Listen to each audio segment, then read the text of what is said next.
What's up, YouTube? This is Sean here, roommate Brandon, hanging out. This is his Grimm, the Fairy Tail Prince deck. Everyone knows this deck is Green Grimm. We've made a few changes of our own to this. He calls it Growing Grimm, which is a unique little name. Those of you who play Force of Will know that Grimm, the Fairy Tail Prince, is one of the best rulers in the game.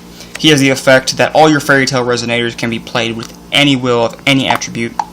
So he basically makes all of your Fairy Tails colorless. And he also has the effect to be able to pay a colorless, discard a Fairy Tail at any time, search your deck for a Fairy Tail once a turn. Pretty good.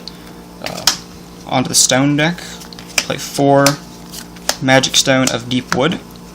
This is basic for any deck that plays green. Green-blue, pretty simple. 4 Magic Stone of Gusting Skies. One of these is a proxy right now. Should be done within the next couple of days to have this filled in. But basic, yet again. It's green, so it plays green dual stones. And then 2 Magic Stone of Black Silence. Only 2 black sources, might up it to 3. Probably going to keep it only 2, because there's only 2 darkness cards in here. So yeah, just pretty light on the dark. Moving on to the Resonators, starting with the 1-drops, we'll play 4 Cheshire Cat. Play Force of Will. You basically know that if you play Grimm or play blue, this is a staple. She has Shroud, she draws you 2 cards, she stacks 1 on the top, and she shuffles herself back into the deck when she dies. Very good, which is why she is so expensive. 4 Tinkerbell Spirit. Pretty basic yet again. She's a 1-drop Fairy Tail. Even including herself, for every Fairy Tail on the board, she gives herself plus 200, plus 200. Can get very big very quickly with as many low drops as we play on this deck. So if they do not handle her with like a Rapid Decay or Thunder her early, then she's probably going to get very big and become a very big nuisance very quick. 4 Elvish Priest. Once, he's not a Fairy Tail, but, he's green. The entire Mana Stone deck's green. So, I mean, anything that plays green should play him. And you should play at least 4. Pretty staple. Onto the 2-drops. 4 Gretel. Once again, basic in anything that plays green. Ramp package. When she hits the board, turn over the top card of your deck. If it has green in it, basically you play it for free. All mana's green anyway. So then, 2 Cinderella. This is the black source we were talking about. Cinderella, very good card. Don't know why she's so ridiculous. She has the effect where she can sack any Resonator you control, including herself, to deal 200 damage to your opponent's Resonators. And you can do it multiple times in a turn, anytime, also during your opponent's turn.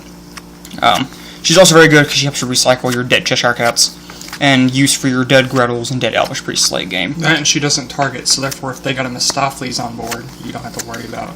Which Mephistopheles is rather huge to begin with. So if they have Mephistopheles on the board and you get her, she's mostly just going to be able to weaken the Mephistopheles, so you can ram into it with like a Hamlin or something and get it off the board, because he becomes a big problem very quickly. Only 2 Glinda the Fairy. She's basically a creature version of Absolute Cake Zone. 2-drop Fairy Tail, 500, 500. Pretty beefy. Also has the effect that when she enters the battlefield, that she can make any one of your Resonators become unblockable to end the turn. So with a Hamlin or a Tinkerbell, that could help you swing in for a game a lot of the times. And she also prevents your opponent from using cards like Split Heaven and Earth and Thunder and stuff like that, because she can sack herself and make your opponent pay extra mana to play their spells. Only 1 Etna the Snow Queen. She's basically the new Hamlin. She's a 2-drop less than Hamlin. Has the effect when she enters the battlefield, you can pay X mana, where X is any number of mana you want to play, and then she can rest and lock down any number of cards that she targeted. So she's basically a Hamlin. Watching on the board, all those cards can untap at all. So pretty good. Also has the effect when she hits your opponent for damage, she makes them discard a card. Only 1 Rapunzel. This probably should be up to 2, but we haven't decided just yet. Once again, we made changes of our own from the original Green Grimm deck, so this is our own little tech card. She's pretty good. You can tap her, give something plus 200 in flying, including herself, and she's also very good to be able to swing in for the win late game. Let's say you lock something down with Etna, lock down their whole board, and then you drop Rapunzel, wait a turn, they can't kill the Etna, so then you can just swing in over and over with Rapunzel. For those of you who don't know what Rapunzel does, she can rest a Resonator to untap herself, so she can attack multiple times in one battle phase, basically when you use the game. Then the big boss of the deck, everyone's favorite, Hamlin's Pied Piper. probably one of the cheapest cards in the deck, but most likely your win condition every game. When he enters the board, he basically locks down one of your opponent's resonators, and it cannot untap for as long as he's on the board. Also, when he attacks, he has the exact same effect. He's really big. He's a 1000/1000. He's a fairy tale, so he's searchable.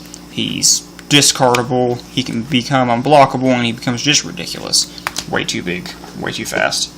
And one of the cards that makes Pied Piper good onto the spells is for Teferi Tale.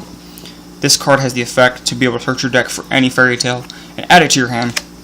But with having Grim as your ruler, instead of adding it to your hand, you are allowed to take the card straight from the deck, play it on the field for free, and then you basically get to trigger his enter ability. So you can take Hamlin here, kill a fairy tale, bring in Hamlin, trigger his enter ability, lock down a card. Pretty simple. You can do this card by turn 2 if you get an Elvish Priest and a Light Source. So it's really, really ridiculous. Opponent doesn't handle him, he's going to become a big problem very quickly. 4, Absolute Cake Zone. Basic, counter spell. Counters a normal spell for 2 mana. It's an instant. If you control Gretel while you play this card, you basically get to draw a free card. So it's pretty basic. Counter Split Heaven and Earth, you know, really big problem. We're just going to stop with Split Heaven and Earth. That card's stupid. We're playing an abundance of Zeeks, the Ancient Magic. See, the way that we decided this deck should work, most people only play 3 Zeeks. We're playing 4, because the way our deck runs, we rush Tinkerbells onto the board as fast as possible, and they'll probably kill them. If they do, you'll probably run out of Resonators very quickly. This card is usually used for canceling summons, but people also forget the effect that it can give cards hexproof. It can give everything on your board plus 200 for the last push, and then if you feel like you have stalled your opponent out, if they're not playing Zeeks, most people forget about the effect where you can shuffle your graveyard back into the deck. And since late game you've lost all your fairy tales to discarding and searching, you can put them all back in your deck. Basically, just shuffle your grave back in, get all your sources back, then you win, because then your opponent's out of resources. This also counters Necronomicon very well, because if your opponent's playing Necronomicon, they're basically making their hand useless, and their graveyard is their hand. If they don't have a Cake Zone in the graveyard to be able to stop this, then you shuffle their grave back in, and you basically win, because they can't do anything. And for the last of the spells, only 2. Voice of the False God. This card is a tech card for us, really. This might change. The only reason we're playing the blue-green stones. But this card basically is an instant, 2-drop. It banishes a resonator you control, so it does not target, so you can banish Cheshire Cat. And it allows you to draw 2 cards. But if you banished a human in this way, you get to draw 3 cards instead. So it makes your dead Gretels that are just been sitting there for 2 or 3 turns really helpful. Sacrifice Gretel, draw 3 fresh cards. Quick +2, really good. Another amazing thing about this card is if it targets Cheshire Cat, or if you sacrifice Cheshire Cat, she'll shuffle herself back into the deck again so it's still before you draw your cards. So then you'll get to draw 2 after you shuffle back in, which gives you a chance to get the Cheshire Cat back.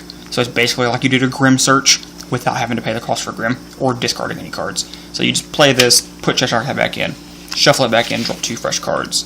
Helps you get your counters, helps you get everything you need in the deck. Basically, this card may come out, it may not. We don't know yet.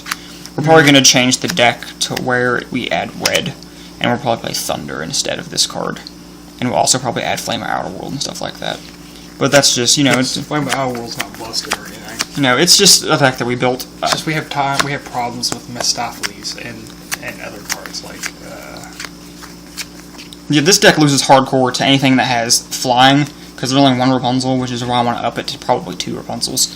But Mephistopheles can destroy this deck in an instant. Reason why we want the Cake Zones are in here because Split Heaven Earth is such a big deal right now. Our locals, everyone is playing Bahamut Burn or Kane. It's just ridiculous. The card is just so dumb. It's like the anti-meta of the game. It's basically in our locals, if you don't play green, you basically lose. Because you can't counter Split Heaven and Earth. Your opponent's playing Mono Stones, so they're not going to take any damage. You'll be taking a quick, like, 1800 to the face. And if you don't have the Cake Zone in this deck, you basically lose anyways, because you ramp so hard, you'll probably just kill yourself in the end.